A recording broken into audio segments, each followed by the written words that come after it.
બનાસકાંઠાના પૂર્વ સાંસદ પરબત પટેલનું ચૂંટણી અંગે મોટું નિવેદન। બનાસકાંઠાની ચૂંટણીમાં નિયામક મંડળ ફરી બિનહરીફ થશે। મોટાભાગની બેઠક પર સર્વસંમતિથી શક્યતાઓ છે। પાર્ટી જે ઉમેદવારને મેન્ડેટ આપે તેણે ચૂંટણી લડવી જોઈએ। મેન્ડેટની સામે કોઈ ઉમેદવારે ચૂંટણી ન લડવી જોઈએ। આવતીકાલે હું પણ ફોર્મ ભરવાનો છું। થરાદ સીટ બિનહરીફ થાય તેવો મને વિશ્વાસ છે।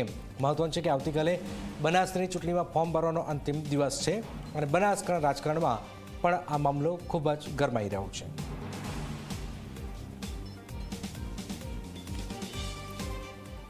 બનાસ ડેરીની ચૂંટણી અત્યારે ચાલુ છે। 16 તારીખથી ફોર્મ ભરાવાનું ચાલુ છે અને આવતીકાલે છેલ્લો દિવસ છે 22 તારીખ। મારા વ્યક્તિગત અભિપ્રાય પ્રમાણે મારે પણ આવતીકાલે ફોર્મ ભરવાનું છે। ભારતીય જનતા પાર્ટીમાં જે કેન્ડિડેટને મેન્ડેટ મળશે એ જ મારી દ્રષ્ટિએ લડે। મેન્ડેટના સામે કોઈ પણ કેન્ડિડેટ ન લડે અને મને એવું લાગે છે કે સંપૂર્ણ જિલ્લાનું નિયામક મંડળની ચૂંટણી બિનહરીફ થાય એવો વ્યક્તિગત મારો અભિપ્રાય છે। હું પણ આવતીકાલે ફોર્મ ભરવાનો છું। એમાં મારી સીટ પણ બિનહરીફ થાય એવો મને વિશ્વાસ છે।